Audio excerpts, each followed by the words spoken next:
Well, you don't have to wait any longer. Hi, everybody. We're live. About time.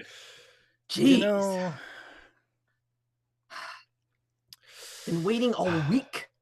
good Steven. things come to those who wait. Well, they better. Because we've been waiting. I've been. And then some. Well, here we are. Hello, everybody. Welcome. Thank you for joining the show. And a special thanks to Air One Fire, who is dragging themselves away from The Matrix retrospective to join us. Mm-hmm. You know, I liked The Matrix a lot better the first time I saw it when it was called Dark City. Did you ever see Dark City? Probably not. You should watch it. I should force you to watch that sometime. I should, if that's not on our list, I should put it on the list. Put it on the list. Dark City, baby. Thematically very similar to The Matrix, but leaps and bounds better as a film. Just so good. Anyway, so after Yes. I've got some pizza here too, but I'm going to wait until we start the episode. Okay, I waited until we started the live stream, and that was a challenge. Yes. I know that was because already pizza. Yeah. That was an act of great self-denial. I have a question for you. Yes, Steve. What is it? What is the answer to the question that you asked me earlier? That question being, what's today? I have no Today's idea. Wednesday. And it's live stream day, Steve. Gee willikers. So when you texted me earlier and said, "Do you know what today is?" No Googling. You just meant that today was Wednesday and today was our live stream. That's all you meant? No, there's more to it than that. And I'm wondering if anybody in the chat maybe knows without Googling. Otherwise using a search engine. Yeah. No fair. Yes. And this is a day that. Why is today not like other days? Neither one of us is Jewish, but why is today not like other days? So today is the day that doesn't cause as many questions as its counterpart. All right, you're just gonna have to tell me. I'm not here for this Riddler shit. Like, just what's today? So today, November 19th, is International Men's Day. Well, it's about time. You know, I mean, why isn't there one? Well, you know, people usually ask that in March. Yeah, because of International Women's Day. You can guess why. International Women's Day. Bingo. And March is also Women's History Month, right? Mm-hmm. Yeah. So, I mean, questions about when is International Men's Day spike in March. Yeah, because it's a disingenuous question.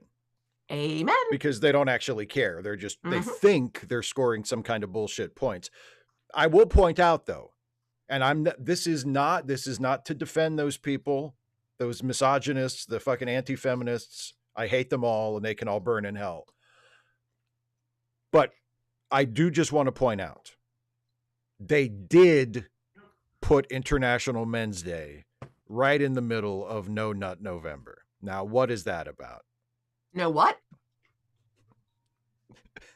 No Nut November. I'd heard of No Shave November because, you know, men thing, but I have no idea. I think you can probably work it out. Like, are we saving up? Like, I mean, because I remember, like, we would get apples and oranges and nuts in their shells in our stockings. Sure. So are we saving them up for Christmas? The nuts? Maybe. I mean, I guess it depends on, you know, how your personal life is arranged, but maybe we're saving it up for Christmas. Yeah. Yeah. Well, Caitlin, that's why those of us who are more enlightened say women. Women. Instead of amen. I usually just say, we done? Mr. I love the ants. what you can do, the dishes and the laundry. Take out the garbage, mow the lawn, shovel the snow, vacuum the carpets, sweep the floors, paint the dust fence, the shelves, wax on, wax off. Yeah. Wipe down the counters, don't forget, scrub the toilets and the tubs, shower. I mean, I can keep going.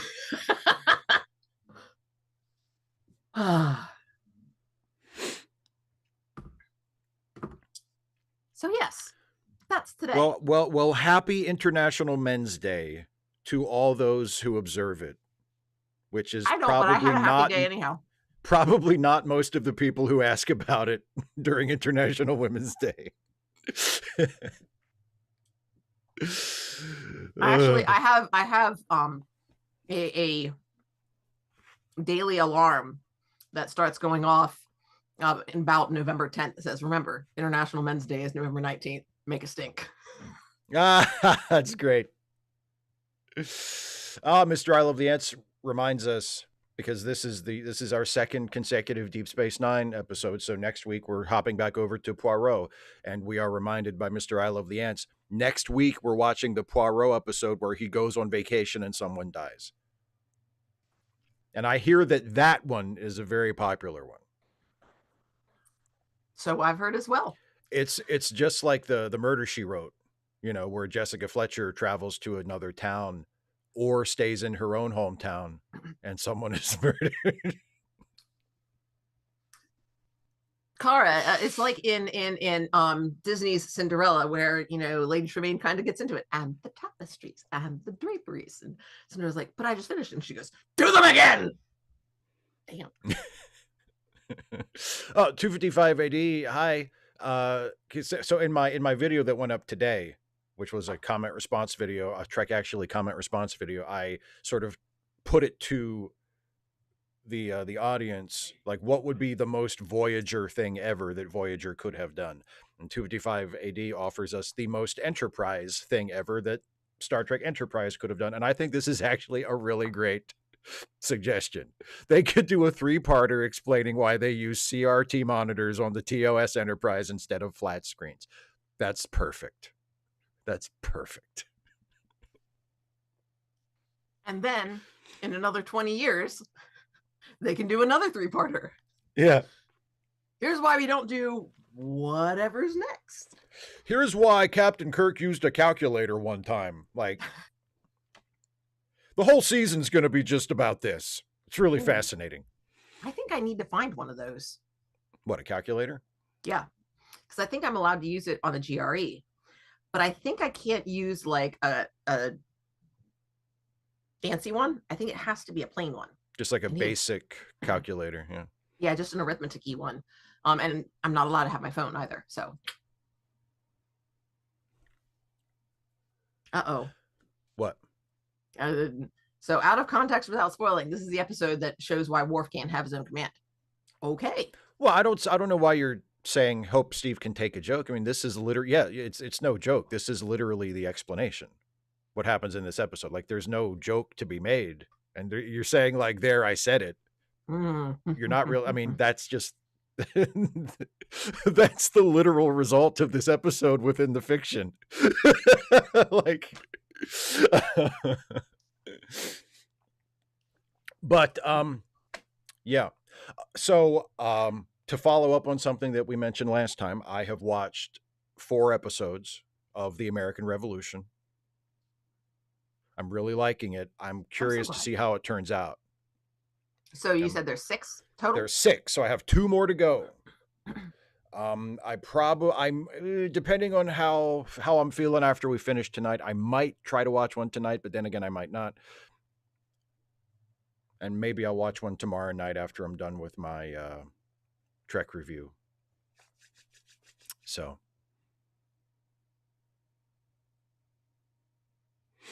But yeah, it's going well. It's going well. Apparently George Washington was not that great of a general. That's one of the points that has been driven home like over and over again through the 4 episodes I've watched so far. George Washington was not that great of a general. He fucked up a lot. Well, I mean, most people do. Well, I'm just saying. Oh, yeah. I'm just saying. That's apparently a white person saying. I'm just saying. So how has your day been? My day has been very good. I finished the Stuffy and Friends Turkey Day video. Finish. It is uploaded and scheduled, so everybody will get to see that a week from tomorrow on American Thanksgiving. And I'm very pleased with it. I'm quite happy with how it turned out. It's the first one where we have riffed an entire movie. Now, the movie is 56 minutes long, but nevertheless, it was theatrically released as a feature, so I'm counting it. And I finished I think I've mentioned a couple times I'm doing a reading of The Great Gatsby, and I'm not releasing any of those until they're all done, so I can release them one after the other. But so I have I have chapters 1, 2, and 3 shot, and today I finished editing chapter 2. So I need to finish editing chapter 3. So I finished chapter 2 today, and I wrote a great big chunk of next week's Trek Actually video. Woo! You were busy today. Well, I mean, it's this time of year when I always have extra work, and this year it's even more extra because I decided to do this fucking Gatsby thing. I mean, I always have extra work. That's how I refer to it all the time. I know. I always have extra work this time of year leading up to Thanksgiving because of the Turkey Day video for Stuffy. And now you just added on to it. Gee willikers. But you know, I'm not going to do a reading of The Great Gatsby next year. So once I get through it this year, it's done.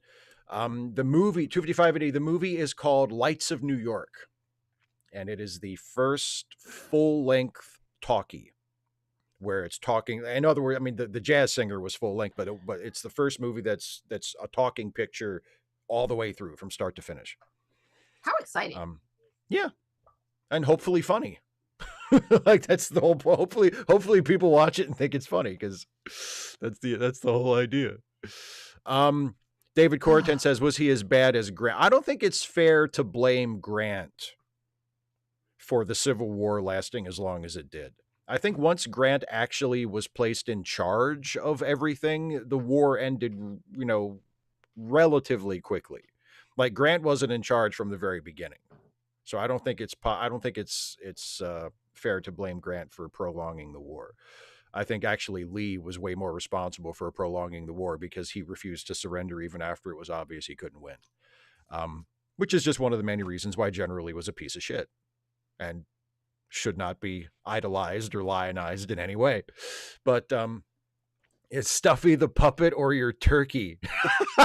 Well, technically he's not a puppet. He's just a stuffed animal. But no, he is not the turkey. We will not be consuming any of the cast. 255 AD says, I was watching The American Revolution. What's the deal with this weird plot hole where all the characters keep talking about freedom while owning slaves? That's discussed a lot in the documentary. That's another really good thing about it. They point out that hypocrisy over and over and over again. Like that is not, yeah. Do you know there's a phrase for that? You know what it's called? A double standard, hypocrisy, racism. Being what? Being white? Okay, sure. We could go with that. Because well, I mean, it just very much reminds me of my congressperson. Who has finally said, you know what? We should have voted to keep the healthcare subsidies. Because, you know, if the premium's going up, that's bad. Like my kids have called me and said that this is bad. So yeah, that's bad. We should have done that. Now that it's affecting people, now that it's affecting me. So they were all for freedom. That affected them. Yeah. That was what that was. Snake Big Cat, that's really good. Is Steve's Thanksgiving dinner titled Stuffing and Friend? That's really good. That's nice work. Do you have stuffing for Thanksgiving dinner? I know not everybody does. Yeah, of course. Not everybody does. Well, then, I mean, they can't be my friend. Who doesn't have stuffing for Thanksgiving dinner in one form or another? That's just it. One form or another. I mean, it I'm depends not on like how broadly you define it, because there's stuffing and there's dressing. Yes.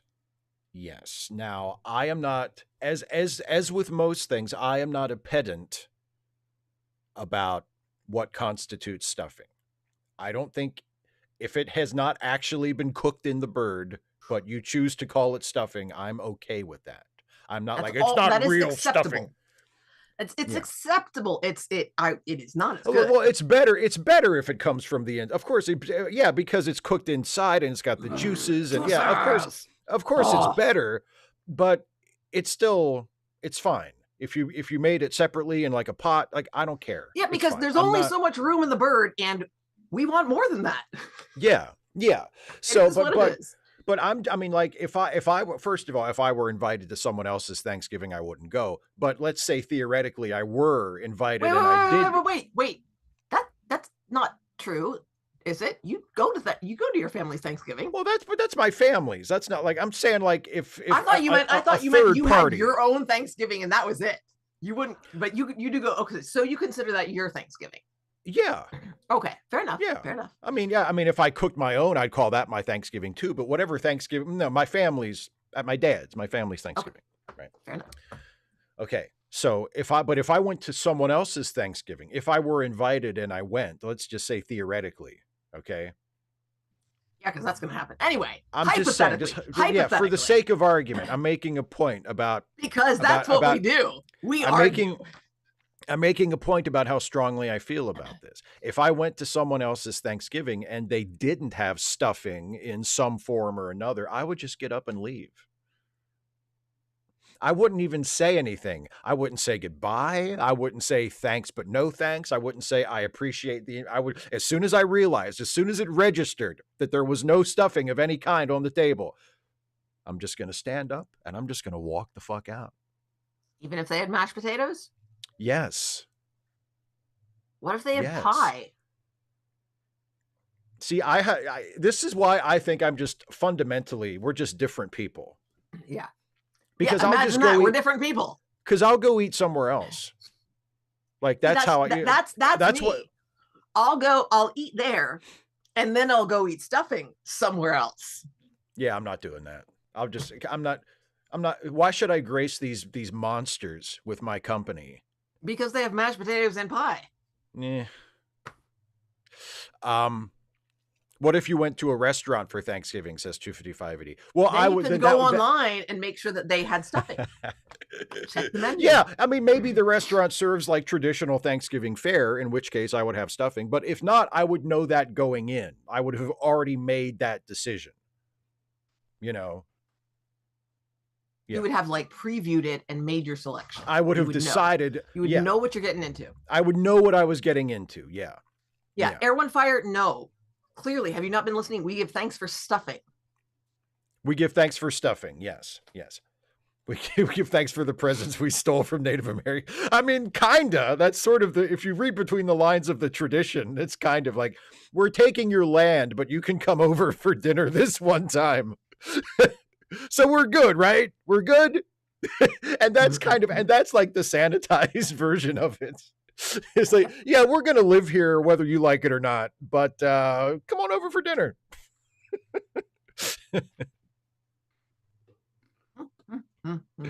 Oh, Philly Comrade says, are we talking stuffing with or without gravy? I think that's a personal decision, but I always have it with gravy. I will say, if it's from the bird, I usually do not have it with gravy. Interesting. It doesn't need it. It's That's true. If it's from the bird, moist. Yeah. I will say, and again, this is just me, and I feel like this is a personal decision, much like one's religious faith. I put gravy on almost everything. If I have a typical Thanksgiving plate, okay, and it's turkey or some kind of poultry, mashed potatoes, stuffing, gravy's going on all of that. Now, I'm not putting gravy on sweet potatoes. That's ridiculous. You should go to prison if you do that. you know. because that needs to have pecans and like a brown sugar Yeah. crumble. Yes. Well, yeah, definitely some kind of sweet Yeah. preparation. Yeah. Yeah. Yeah. But the meat, the potatoes, and the stuffing is all getting gravy. Yeah. Mm-hmm. Yeah. Although when I go for seconds on mashed potato, I might just have like butter and salt. You know, that's good. A nice mashed potato with butter and salt is good. Yeah. But you have Yeah. some of each. Like you have Yeah. some with the gravy. Then you have some with butter Yeah. and salt. Oh, yeah. So That's right.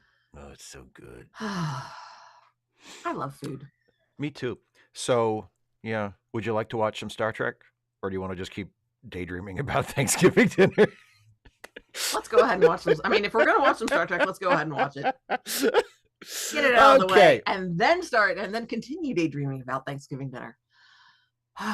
So, I notice a couple of new people in the chat. For those of you who don't have any idea what the hell this is about, what this is a live watch along for Star Trek Deep Space Nine. Now, of course, I'm not going to be able to show you the actual episode on the live stream because I don't have the right to do that because I don't own Star Trek Deep Space Nine and I am unable, probably financially, to pay the licensing fee required to be able to do that. So the way it works is you queue up the episode on your end. The episodes are all streaming on Paramount Plus, or I think they're on Netflix still internationally, or wherever, or maybe Amazon, wherever they happen to be, or if you have them on DVD, or you have borrowed a copy from a friend, wink, wink, whatever. Or the library. Or the library, which is all of our friend. It's the friend of society, the free library.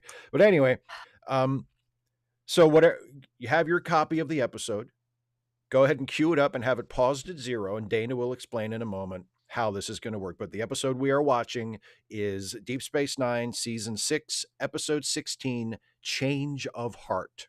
So hopefully everybody has that set up and ready to go. And Dana, would you like to explain to everybody how this operation works? Oh, we started off? Okay. So you got your episode and you got it all queued up. And then you look and you see, okay, where's the little play button? Here's the play button. You get your remote or your mouse or whatever, and you get it set up to press play. But then you wait. And you wait, and Steve is going to count us in. He's going to say 3, 2, 1, play. And when Steve says play, we all click play at the same time. And then we watch together and we chit chat in the chat together. And yeah, we talk about the episode and probably also food. Probably now that we've gotten started. Yeah. Oh boy. And so if something happens and you get the spinning wheel of death or you have to restart your device or whatever, you could just come back on in, join us, and look up here at the time code, and that will tell you where we're at and what we're talking about. Well, I mean, it'll tell you where we're at, and then you can figure out where we're at and then figure out what we're talking about. Indeed. All right. And 255 AD, yes, the movie we're doing for the Turkey Day riff is in the public domain. Yes. It was released in 1928. So it is public domain now. Yes. Actually, we're doing 2 movies. We're doing a short before the movie, and that is also in the public domain because it was produced as a U.S. government educational film. And not all of those, but most of those are public domain. Anyway. Yes. As Dana said, I'll count us in from 3. I'll say 3, 2, 1, play. Everybody hit play when I say play. You ready? I am so ready. Let's go. Here we go. In 3, 2, 1, play. Do.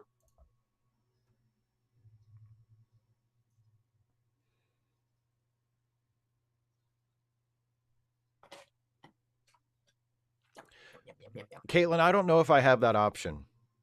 Display names instead of usernames. Or if I do, I don't know how to. I don't know how to turn it on.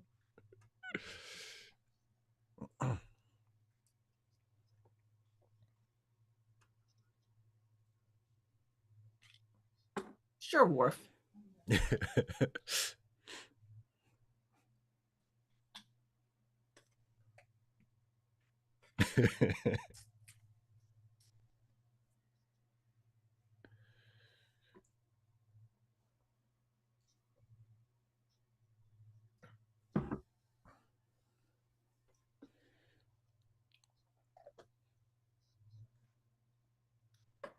That sounds like cheating to me.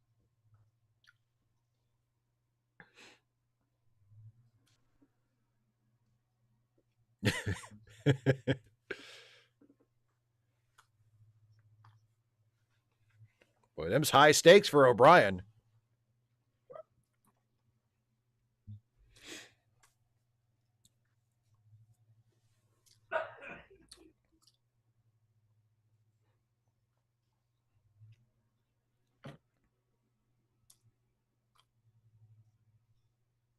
I'll check it out, Caitlin. Maybe I can. I'm not sure off the top of my head though. I'll look into it though.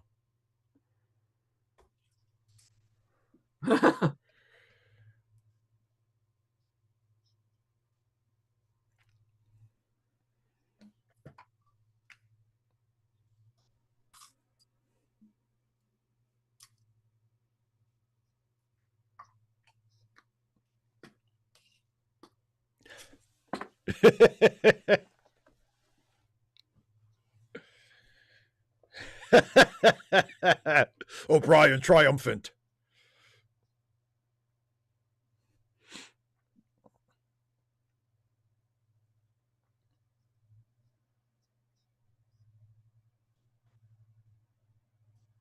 The appropriate line is, "Thank you for believing in me."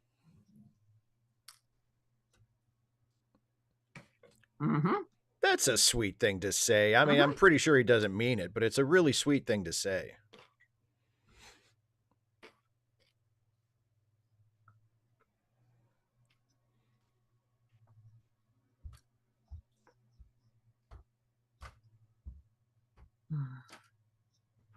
Yum, yum, yum, yum, yum. I like pizza.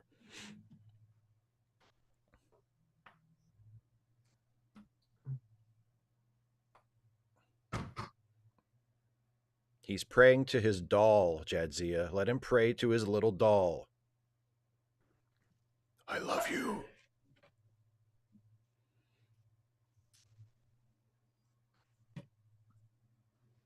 Hi, Alexander.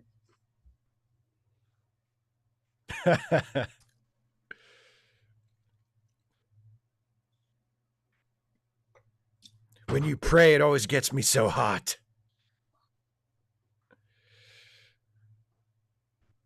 Worf still fully clothed.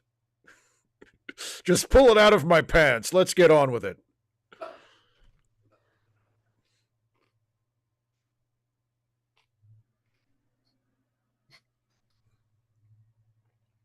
He's still fully clothed.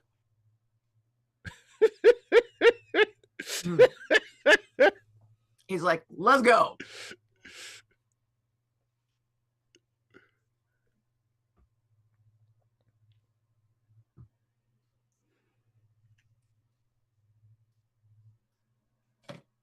Five times a day, David C. Drake, and always facing the direction of Alaska. Oh, wanna.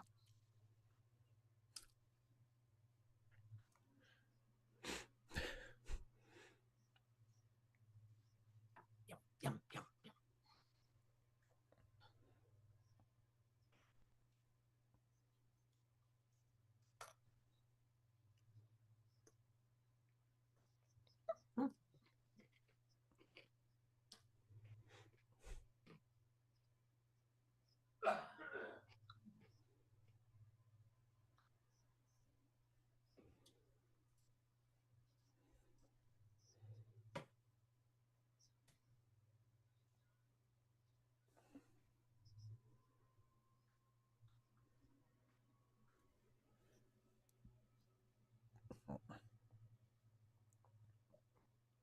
It's a more complicated version of we're the only ship in range.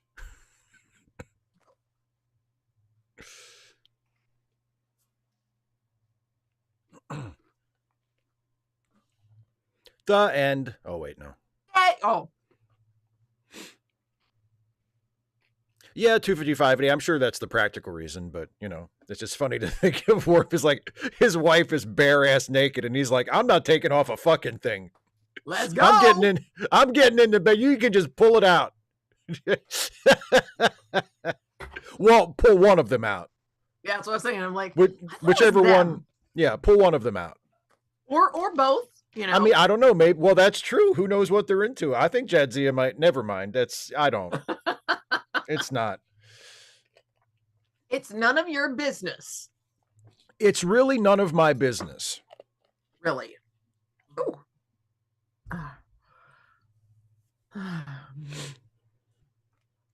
That was kind of a long intro, David. Yeah.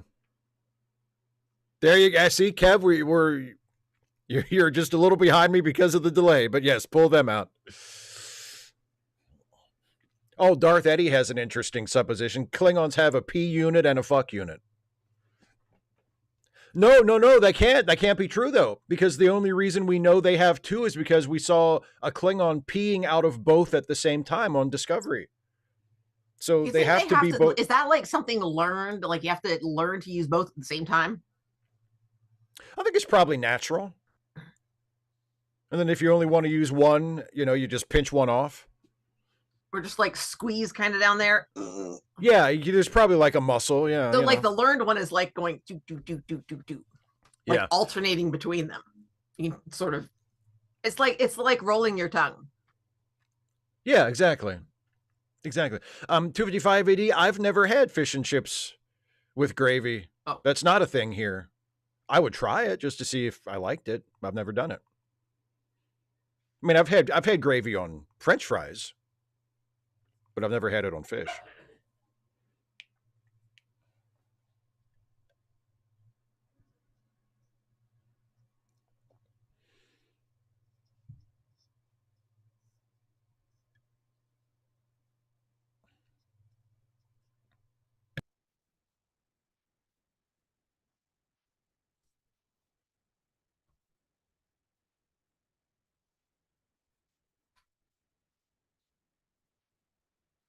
Oh.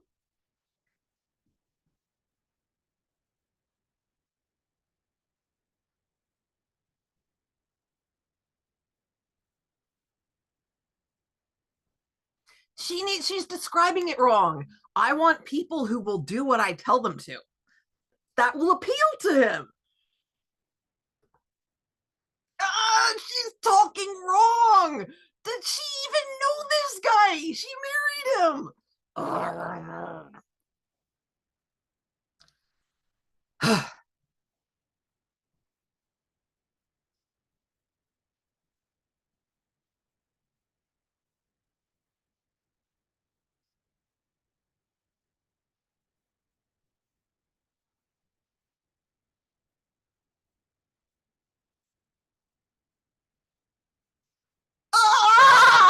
She's doing it on purpose.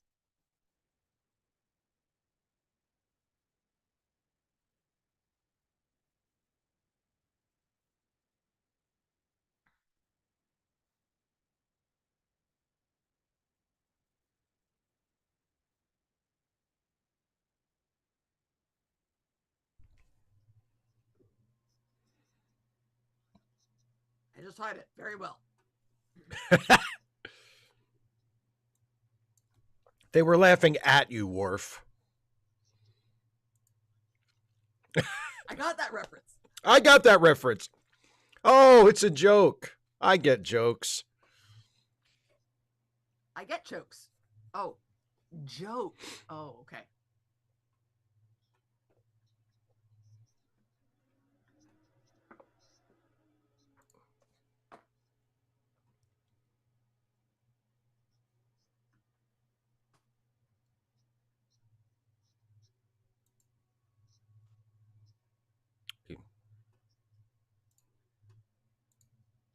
That's just in case I die, Worf.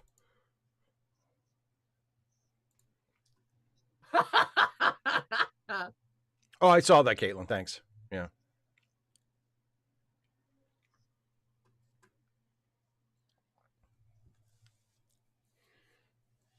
Kev, I know, right? I live by myself, and I always sleep on the same side of the bed. Like there's another side of the bed that nobody ever touches. What? Why are you not sleeping in the middle? Because it's easier to get out if I'm on the side. I can just pop out and I'm out. I'm out of bed. Swing the legs over and you're off and running. You don't run. Sure I do.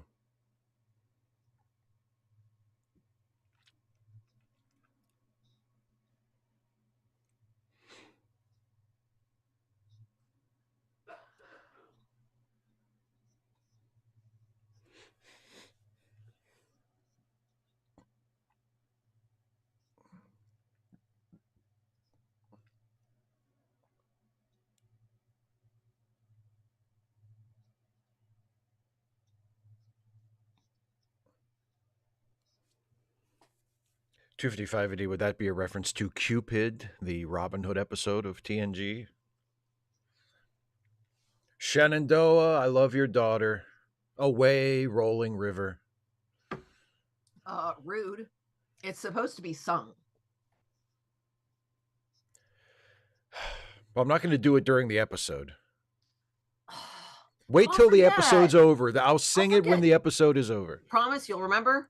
If I remember, I'll sing it after the episode's over. Hey, chat. Remind him. He's singing after the episode. Just a little bit. Just like the first line of Shenandoah.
All you have to do.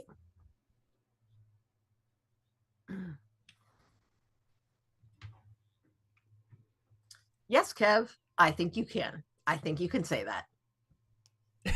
he is a little too much of a smartass. Whiny. But I agree, Caitlin. His voice is great.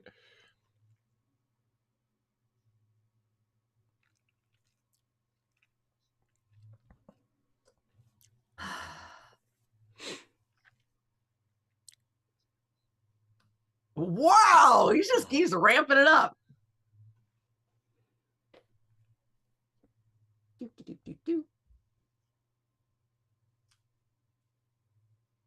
Wine. And a trill. You know. It would have been so tempting to say, well, there's just one problem. You haven't said please. I mean, I do think that guy is even more punchable than most Cardassians, which is saying something, saying quite a lot. The only challenge, he's not actually there to be punched yet. Yeah.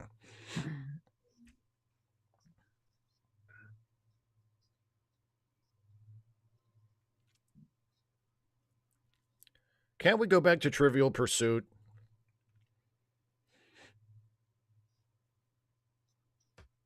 Their cards are like Viewmaster. Their cards are Viewmaster discs. Look.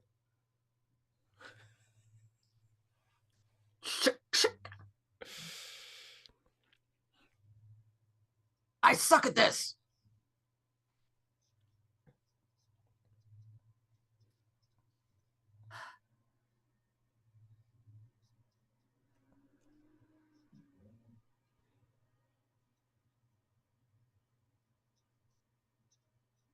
I don't know, to actually do some good, maybe?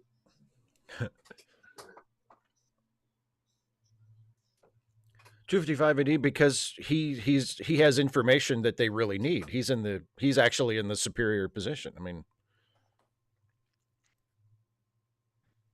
yeah. Speaking of November, or maybe not.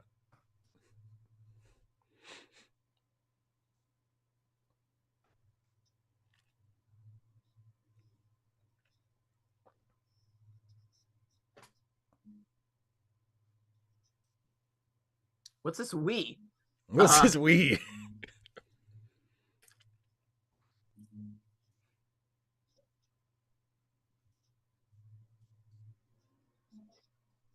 Yes, but yeah.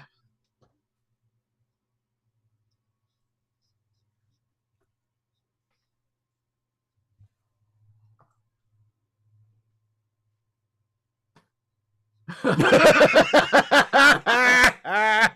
in. Okay. Oh, the timing of that is great.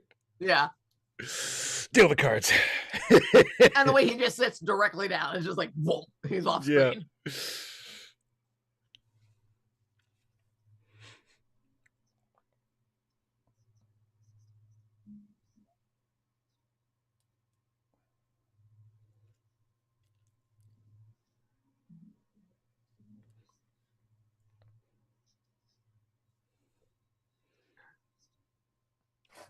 I really, really love totally unrealistic sci-fi asteroid fields like this, by the way. It's one of my favorite things.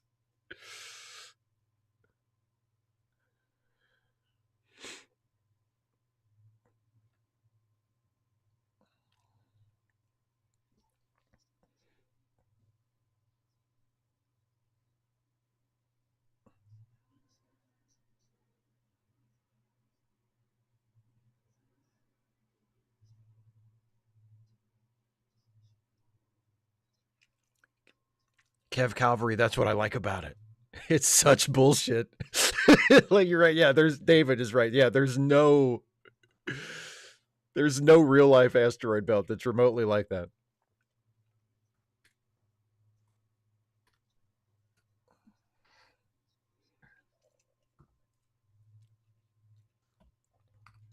Well, let's just land. I'm sure everything will be fine.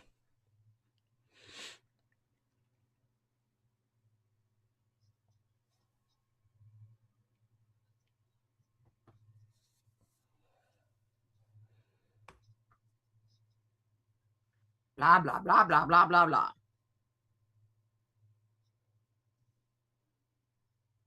Blah, blah, blah.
They have grunted their approval. And none of them actually had a line, so we don't have to give them a guild card.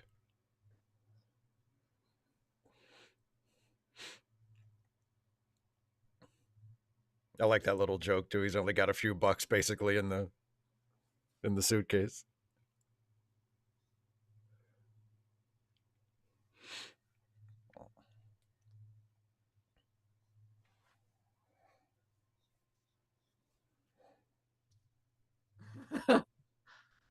Yeah. Wait till after it. Then we shit talk you. I save all my racism for private conversation.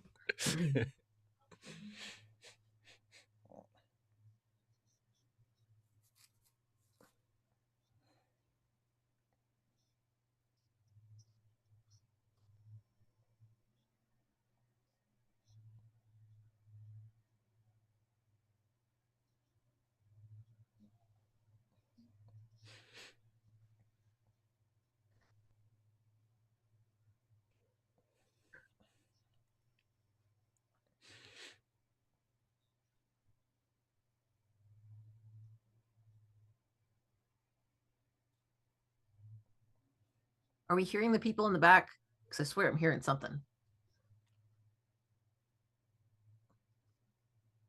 Yeah.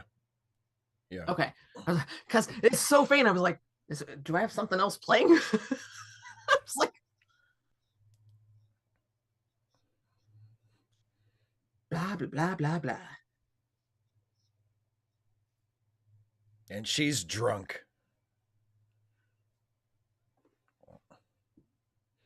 Would you like some pink lemonade, Doctor? Uh-huh. Oh,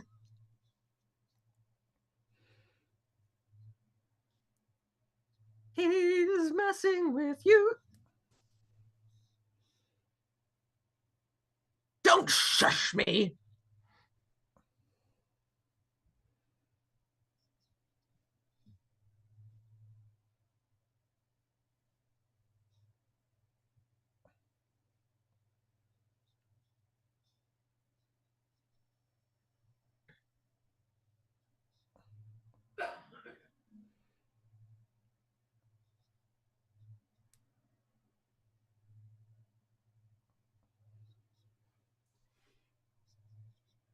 Oh my God, shut up.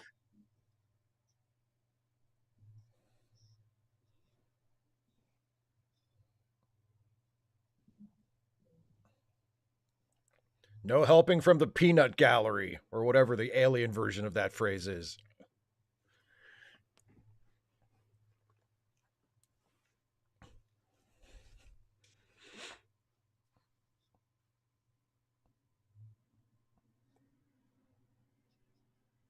She's a unique being. Wait, person? Individual? What? What is this?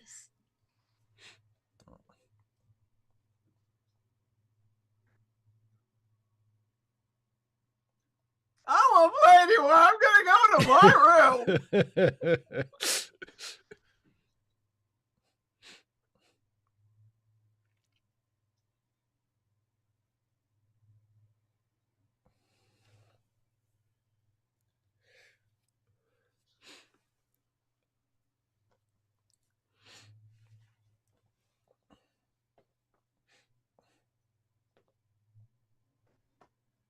No.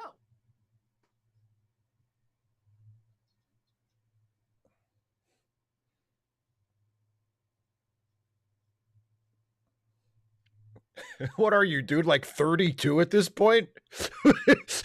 Your last chance for true happiness?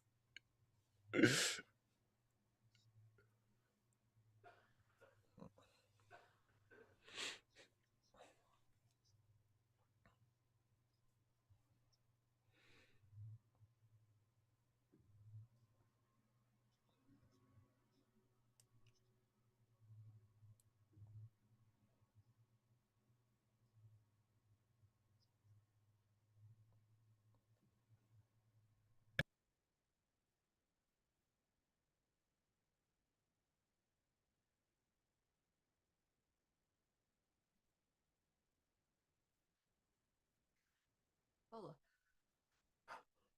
on. Bless you.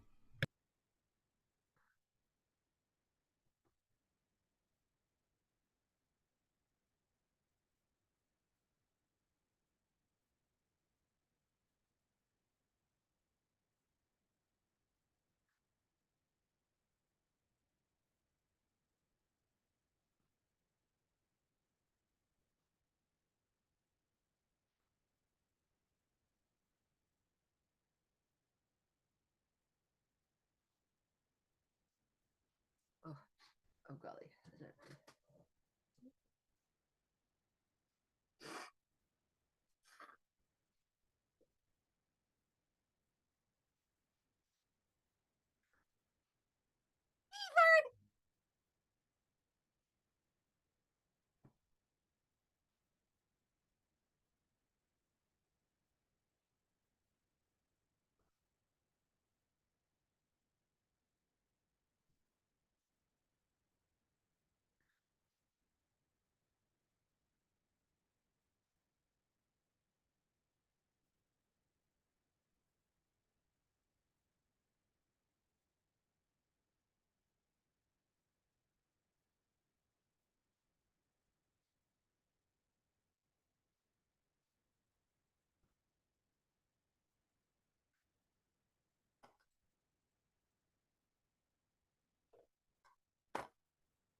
No, I want to suffer.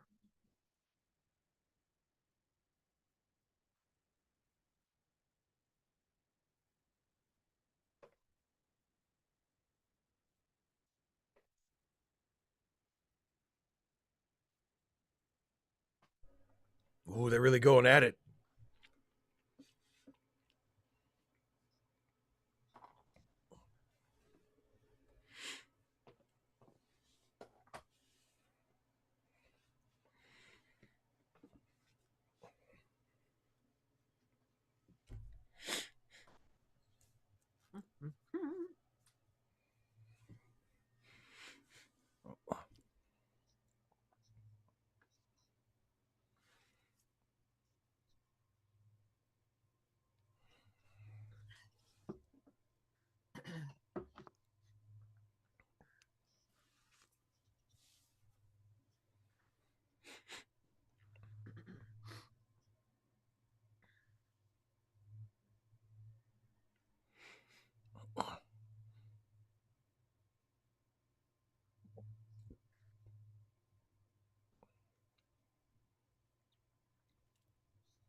Bam! Oh, oh, that was the guy we were supposed to rescue.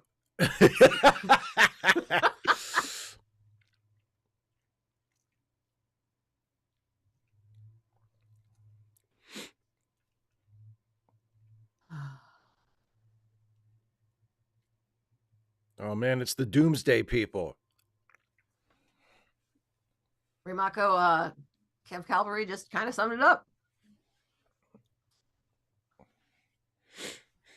Do, do, do, do.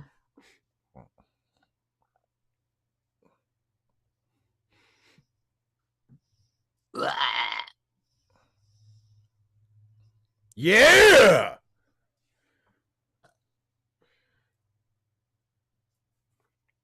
You missed my cool knife throw.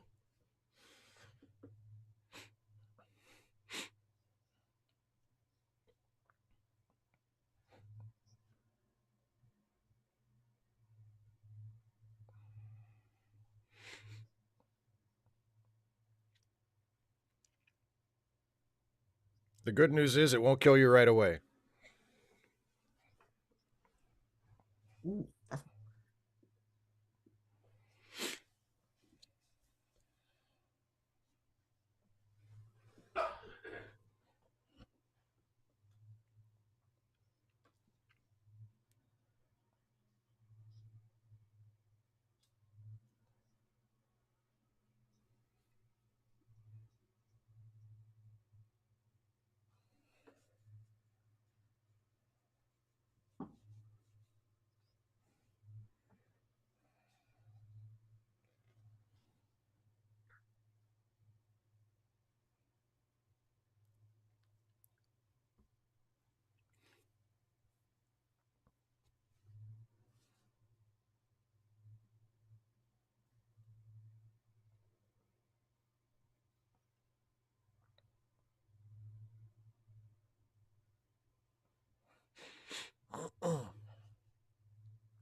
Can you stop bleeding, please?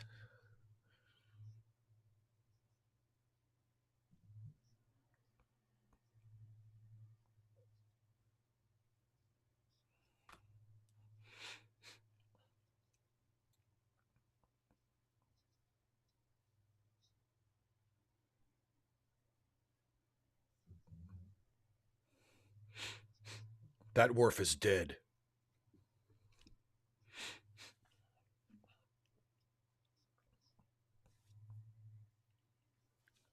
So really, by extension, it's your fault. Yeah, yeah.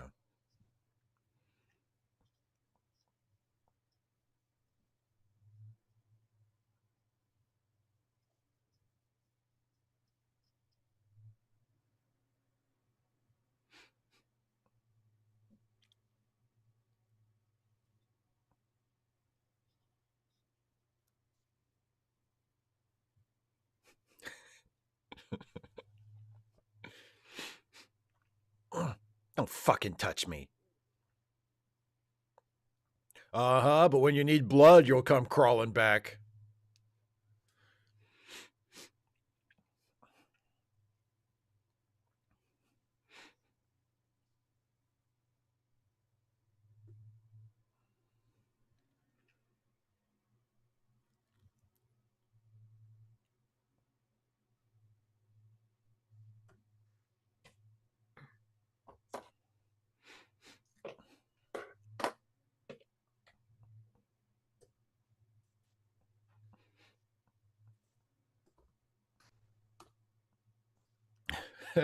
Kev, I think Worf's having a better time in this one.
Well, actually, I had a little bit of a headache, so I took some of the painkillers myself.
Oh, I should have told him to leave the iPad. I'm going to get so bored.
Kev, because he's frustrated.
Oh, she was?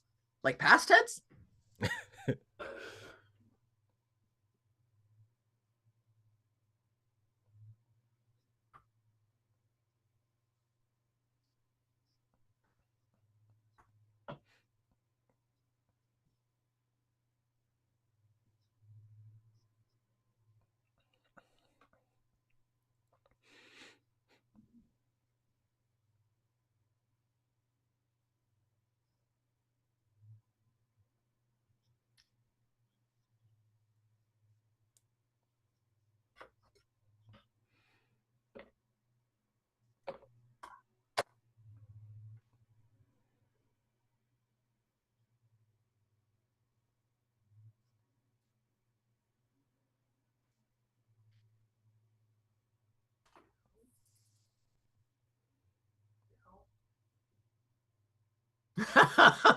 So that's an interesting phrasing because he does say either. But he says, I wouldn't have left her. And Worf did leave. Now he went back. He came back. But he left. He came back. You cut him some slack.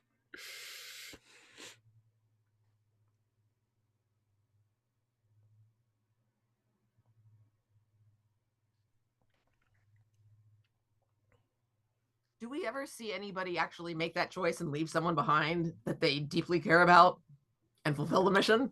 I don't know.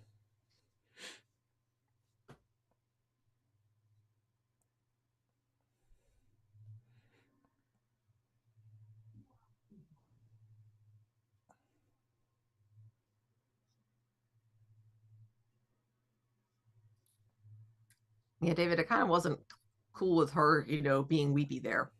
Didn't seem consistent.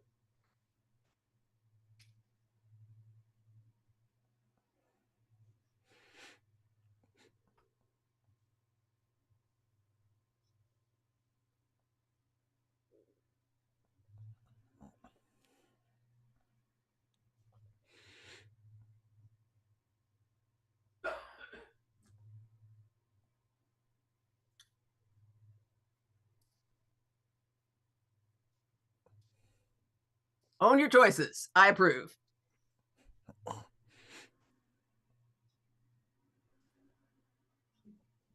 See, Caitlin, they need to do the training. So if they get in a situation like this, they don't screw it up.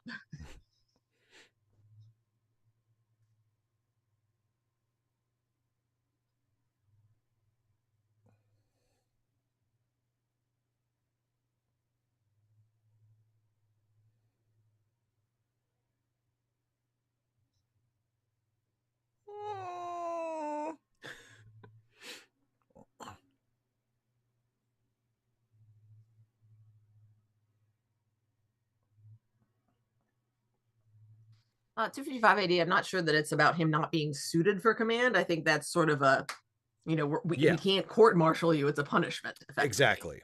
Exactly. The end. So, thoughts?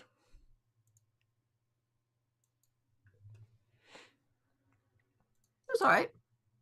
Okay.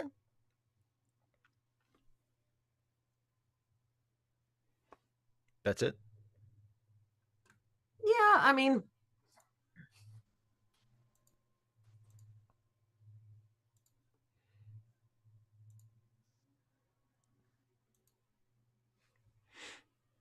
I'm surprised that Worf didn't show more internal conflict over his decision. Like, what it showed was that he knew that what he was supposed to do, that his duty, his responsibility was to fulfill was to complete the mission, and then to go back for, you know, any fellow officers, etc., etc. But what he wanted to do, what mattered to him, was Jadzia. And that, like, there didn't seem to be any desire to fulfill the duty, which I felt like there should have been, based on. You feel like we should have seen him be a little more torn, I guess. Yeah, like he actually does, you know, or he feels bad about himself for prioritizing Jadzia in that way, you know. But I mean, for, you know, because, you know, he's Klingon, and not just, you know, Klingon, but also raised by humans and and, you know, the whole conflicted about his identity thing. So yeah, it was a little surprising to see the conflict play out the way that it did. And so I was just like, okay. And sort of the same thing. I kind of hand wave it, because ultimately, until you're in a situation where you are going to die, you don't really know how you're going to react in that situation. But especially as, you know, someone who's female, seeing a female character get kind of weepy and I'm just like, okay, I'm just accepting this, but I'm salty about it. Well, I don't think we need to blame her for showing some emotion. I mean, as far as she knew, that was the last time she was going to see Worf. I mean, I think the implication is that she's hurt pretty bad. And if Worf does, you know, continue the mission and go all the way to the end, that by the time he gets back, she might not be alive. Yeah, but, you know. Yeah, but that doesn't seem consistent with how we've seen her before. And again, like I said, I'm willing to give that a hand wave, because in that kind of traumatic situation, you know, people don't know how they are. You really don't know until you're in it. But it's interesting to me that the female character is the one who gets, you know, visibly emotional. So you wanted Worf to cry. You wanted Worf to blubber a little bit. You wanted Worf to be like, you know, some snot tears. Yeah, exactly. Yeah. Maybe like a melodramatic, you know, sort of like inhalation of breath as he's walking away with his back to her. Like he turns his back on her, takes like a few big steps, and then stops, and he's just like, you know, and then keeps going. I like this episode. I tell you what I really like about it is that we get all of those little character moments between Worf and Jadzia. There are 2 or 3 character moments between them, some of which like go on for a while. Like you get like nice sort of sustained conversations between them. That's really nice, that you don't get a lot in a show like Star Trek. because most of the episodes are plot driven, Mm-hmm. and it's, we need to get to the next beat, which is understandable and there's nothing wrong with that, but you don't usually get scenes like them sort of talking slash arguing in the shuttlecraft over where to go on their honeymoon that last for that long and are able to kind of develop the way that one does. So I really like the episode for that. And also I think that Worf totally did the right thing. And I would have done the exact same thing. And I wouldn't have felt the least bit bad about it. I'm sorry. If you didn't want that to happen, then you shouldn't have sent me on a mission with my wife, because I don't get, the entire galaxy can burn down. I don't fucking care. Yeah, once she got shot, we'd be heading back to the, Yeah. Well, this mission's over. Sorry. Sucks to be that Cardassian asshole, but I'm done. Yeah. Yeah. Nope. That's not happening. Yep. And then I liked her makeup. I thought they did a really good job of sort of gradually making her pale and making her pale, and also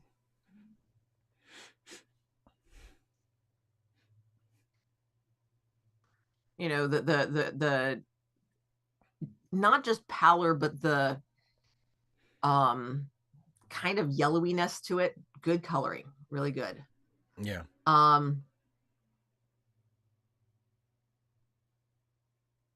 255 AD. No, it's incredibly dumb, which is why they shouldn't have been sent together. That's when Sisko's like, we're not going to send you together, and I'm like, yeah, duh. Yeah, and to assume that people would always like, it's not always reasonable to assume that people should make their decisions based on math. Even though that seems a little heartless in the broad scheme of things, the idea is, well, Worf did, like Sisko says, like the official Starfleet position is that Worf, you did the wrong thing, because the information that you were going to get from that Cardassian guy could have helped us win the war and could have saved lives. You chose the one life of your wife over the countless lives that could have been saved, so you made the wrong decision. Well, it's still math though, Steve.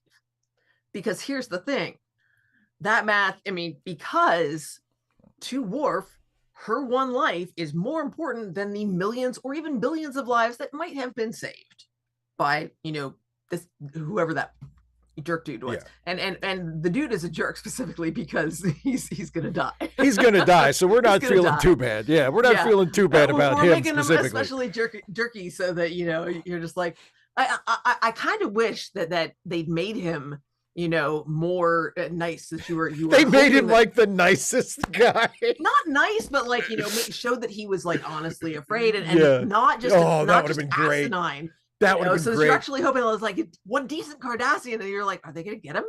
And then Worf's just like, nah, screw that guy. That would have been great. Just let him die. Yeah, that I think would have. Sisko can be like, he's dead. He's fucking dead. I would have loved it. God, I love it. Make them suffer more. Generally, that's my take. Make them suffer more. Create likable, sympathetic characters, and then make them suffer and kill them. That's the purpose of writing. That's storytelling. Yeah. Oh man, when you can make people cry, that's it. The nice ones. That's it. Set up a night. Yeah, exactly. Get them to care about characters, and then just fucking. I mean, in the most painful, excruciating ways. With the knife. Yeah. Or sudden and meaningless. Also really good. That's a good one too. And then point at them and laugh. And be like, you fucking wuss. You cried over an imaginary person. Nope, don't even do that. You just sit there and smile. And you're like, how could you do this? How could you do this? You're like gotcha. I got you, motherfucker. Philip Kehoe says he was no Lonnie from Andor. Who was no Lonnie from Andor? Who was Lonnie from Andor? You didn't watch Andor. Yeah. I didn't watch none of that. My students were like, you like Star Wars, right? I'm like, yeah. I'll go back over the I'll go There's back over kind of a lot of it. That's what I said. I said there are yeah. a lot of Star Wars stories. Some I like, some I don't like. I'll go back over and pick out like the 3 or 4 episodes out of the 24 that are actually worth sitting through. um 25AD says my position is that I wouldn't want people in positions of power who wouldn't make the yeah, exactly. Exactly. Oh, the Cardassian. Yeah, okay, in terms of him being sympathetic, Philip. I gotcha. Yeah. He was like, yeah, because Lonnie is more sympathetic. Yeah, yeah. But also, I mean, fuck Lonnie. So yeah, I mean, Fuck everybody in that show who's not Luthen, to be quite honest. But anyway.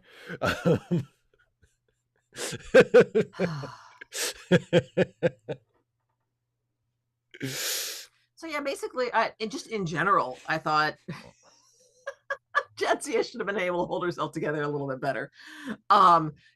Especially before she urges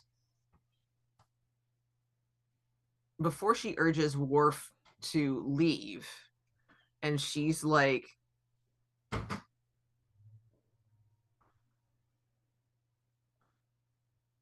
getting weepy over the pain. I'm like, just ask for the stim sooner. Like, you've taken first aid. That's what you're supposed to do. When you start feeling the pain, you don't let it get out of control. Like, medically speaking, she should know that. You jerk that fucking syringe out of his hand and just jam it in your fucking arm. So yeah, I mean, having been through pain that gradually gets worse and you're supposed to get more medication for, and having been through like debilitating, I mean, I sent you the picture of my ankle when it snapped. God. Oh yeah, that gross. Yeah. And some fucking being asked Sid if I could walk bullshit on it and going, oh my God. Look at the way it's pointing. And I'm like, that's not and then being able to get up on the other foot and hop to the car. Yeah. Like, that's badass. I mean, you didn't really have a choice. I mean, you kind of were, because you were, yeah. I could have. Were you with your dad? Yeah, I was with my. Yeah. Yeah, I mean, obviously, I wasn't going to be fucking driving. At least, I guess I could have actually. You could have used your other foot. It's a little bit hard because it was, it was the left foot, and it would be challenging, but theoretically possible. Yeah. Not great. I probably would have been best to get to the car and then call for an ambulance if that was the case, because it really wouldn't have been safe to drive. But yeah, and then going there and pulling up to the ER and them coming out and me saying, I need a wheelchair, and then opening the door without, and then pulling my leg out to show them, and they're like, oh, you need a wheelchair. I'm like, I told you. Just like, I miseried myself. Now give me a wheelchair. David having getting prickly thing. Yeah, and so when things start pissing you off more, that's a cue to be like, okay, is the medication wearing off, or is the pain increasing to the point? Because what happens is you don't want it, if it gets too bad, then you need to take extra stims or whatever, extra pain relief to get the pain manageable again. Yeah. And for 2 reasons. First of all, then that may, the pain medication may make you loopy or whatever the side effects are. You may not be as in control of yourself. You're going to be more of a liability. And in addition, they only have so much stuff with them. So yeah, and all of this, she's like, well, I've had basic first aid. I'm like, this is pretty basic stuff. So yeah. And yeah, David, as Kev pointed out, they were by the time Jadzia got hurt and was bad enough off that Worf was thinking of leaving her behind, they were way, way, way closer to the rendezvous point than they were to their ship. Like they were, they were days away from the ship. Like I think when Worf is leaving her, he says, when I get back, I can have you back to the ship in 45 hours. So they're days away from the ship. So the idea of him like taking her back to the ship real quick and then coming back to make the rendezvous, that was not an option. Yeah. So do you feel like playing some Wordmaster? Yeah, let's go for it. Oh, yeah. All right, here we go, everybody. So the way this works, this is the Wordmaster board we're going to be playing. And for those of you who Is it up there? it's up there. Everybody can see it now. Except So me. except you. That's right. So the way this works is, and this is Wordmaster. It's basically Wordle, just not Wordle. And Dana is going to take the lead and decide what words we guess and all of that. But even though I'm seeing the Wordmaster board and you're seeing the Wordmaster board, Dana doesn't see it. So she's only going by my description of it. So, and of course, we welcome your input and your help. If you have guesses you would like to make, please feel free to drop them in the chat, and we will play as a team. And if history is any indicator, we will win as a team, and we will defeat Wordmaster yet again. So, all that being said, Dana, shall we begin Go with us. our standard starter word? I like it. Sometimes I feel like I want to change it up, but I think not this week. I still really like, I like starting with heart. I know it's not like, mathematically the best choice, but I like it. And I think it makes a great 1-2 punch with the second one as well. So let's see what happens. Okay. Heart. Sorry. Wow. Yep. I'm squeaking. Heart gives us nothing. I think that's nothing. 2 weeks in a row that heart gives us nothing. Let's go with lions. Lions. Cavalry suggests blood, but that's not smart. Okay. Lions gives us something. Lions gives us the I in the right place. Ooh. So we know that the second letter is I. And there is also an N, but in the wrong place. Okay. So, yeah.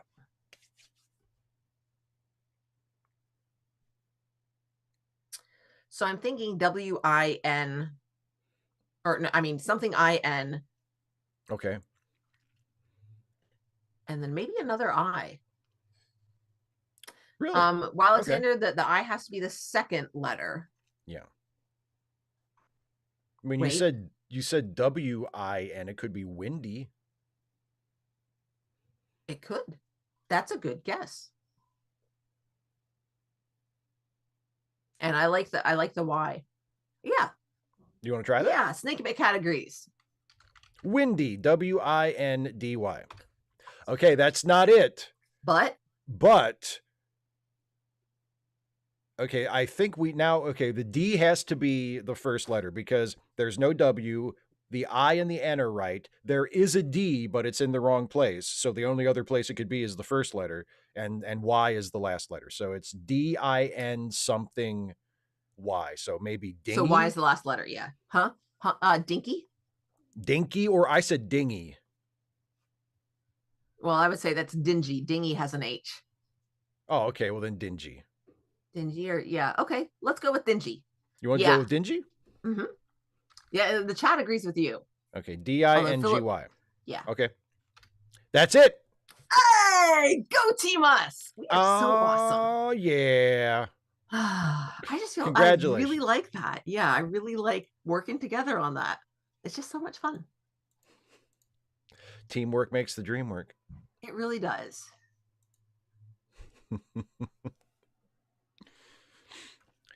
Aw, Cara, thanks. We would have had an extra, guest that we had to get through, but we did it. We did it. It was a dark and dingy night, says Caitlin. Yes, indeed. Yes, indeed. Oh, hey. Hey. So you want me to sing? Yes. Wow. The enthusiasm does not match the result at all. Kinky, says Cara, maybe. Well, we needed the D, though. Okay. Shenandoah, I love your daughter. Away, rolling river, I'll take her across the water. Away, bound away, across the wide Missouri. That's all you get. Lots of applause. Hit that like button wherever it is on your screen. I think down here, there somewhere. Yeah. One down there. Things. And speaking of buttons. Yes. David C. Drake. Kinky. All right. So yeah, if you are a patron or a member, you can send any question to have Steve read live on the next That's live stream, which is coming up this Friday. which is Dun, dun. Friday. That's Ask right. away. Yes. So if you're a patron or a member, you should already have notification. And if you're not, you can click the little join button down there, or you can go to patreon.com/Steve Shives to help support his work that way. Either way, it's all good. And then day after tomorrow or evening after tomorrow at 6 p.m., Steve will have all the questions and he will join us here on the channel, and he will first answer the patron and member questions / mini essays, and then he will but hang out with us in the much chat shorter and, mini essays than they used to be. Much shorter mini essays than they used to be. yes, indeed. And then next week we will be right back here, and we're going to be watching The first Poirot half on vacation again. The first half of our next Poirot episode, which is Evil Under the Sun. That's a good one. She does love her Mesopotamian adventures.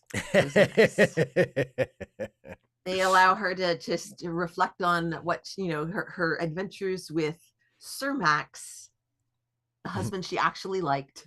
Oh, that's nice. Yep. Yeah, the first one kind of sucked, but tis what tis. So yeah, and then also look down in the description. There are some organizations that we absolutely support and we'd encourage you to do so, as well as charitylinks.page, which has Ko-Fis and GoFundMe's and such from friends and associates of ours who do some financial help. So if you feel so inclined to do so, please do, because helping people is good. And speaking of which, Steve, I think I've told you this, but I'm going to tell everybody. On Monday, I am planning to do some phone banking for Afton Bain, who is running for Congress in a special election in Tennessee. And the seat has been read, but it's looking like it could possibly get flipped. She's got a fair amount of momentum. So far, we're hearing that she's running behind, but not to the extent that historically that the seat has gone red. So we really want to encourage people, and also because this is a special election and we're on an odd numbered year, voter turnout is low. So if we can really mobilize the Democratic base and get progressives out to vote in TN7, there's a really strong chance we could flip that seat, which would be absolutely fantastic for the House of Representatives. Indeed. So I would really, really, really encourage people to do some phone banking or text banking or send postcards, because early voting is currently going on, and I think the election itself, election day, is going to be December 2nd. So I really, really, really would encourage people to donate and or phone bank, text bank, or send postcards, some of those things to encourage people to go out and vote, and to make plans to talk to their neighbors, coworkers, friends, family, and increase that voter turnout. Please, please, please. Yes, indeed. Kev, I am a big fan of Nick Cave, but thank you for the recommendation. And Caitlin, thank you for deleting chat messages from people who don't recognize satire. Oh boy. Who don't recognize obvious satire. I will say it's getting harder to do lately. That's one of the things we talked about. I talked about it in class today. So I had this is our current lesson, is on lateral reading and how to tell, what we do to make sure the information we're getting is accurate. And so we had there was I had a screenshot of, and at this point relatively old, because I've done the same lesson for a little while, from News Punch, which is now named something else, but the headline was California schools ban the pledge to the American flag because it's racist, because they say it's racist. And one of the students, as we were talking about this, said, but it sounds like something that California schools might do, because California as a state is thought to be fairly progressive. Yeah. And I said, that's part of what makes it work as satire. I said, when the comedians on Saturday Night Live are parodying a political figure, they don't get, oh gosh, and her name went away. Who's the comedian that I like who is on the jokes that so-and-so can't tell? Help, brain no brainy. Oh, Amber Ruffin. Amber Ruffin. I was like, so if Amber Ruffin, if they were doing a bit about President Trump and Amber Ruffin came on screen and was doing this bit about President Trump, like, nobody would know it's supposed to be President Trump because, first of all, she's female, Yeah. she's black, and she's what? In her 30s. Like she's like 50 years younger than him. Yeah. So like it doesn't make any sense. So they get somebody who has like, the height and build, to look like it. And then they do some, hair and makeup to sort of emphasize that so that it seems plausible, what they're going for. So, and so we talked about that a little bit, that, parody and satire need to have some similarities so you can tell what the heck they're doing. But Right. you also have to be careful not to get too close to reality. And so when reality is being really messed up, it's like you present something as satire and people take it at face value, unfortunately. It makes it harder. But also people are just lazy. Yes, also and that and oblivious and sometimes ignorant in and many, ignorant. Well, yeah, because like many cases. Yeah, because Kate, I mean, and Caitlin said it takes one look at the rest of the channel. Yeah, I mean that's one way to tell. But someone left a comment and said, "Well, I mean, probably most of the people who are mistaking this for who don't get that we're talking about my video from Monday, which is titled 'Why I'm in the Epstein Files 11,000 Times,' and where I play a character who is trying to explain the completely innocent reason why he's in the Epstein Files 11,000 times, and someone left a comment and said, well, the people who don't get that it's satire have probably never watched your videos before. I really don't think that's necessary. I really don't. I think it's pretty obvious. If you actually watch the video and pay attention, I feel like it's pretty obvious that I'm not a real person who is giving an actual confession that I'm in the Epstein Files 11,000 times. Steve. Yes, Dana. You know the rub there.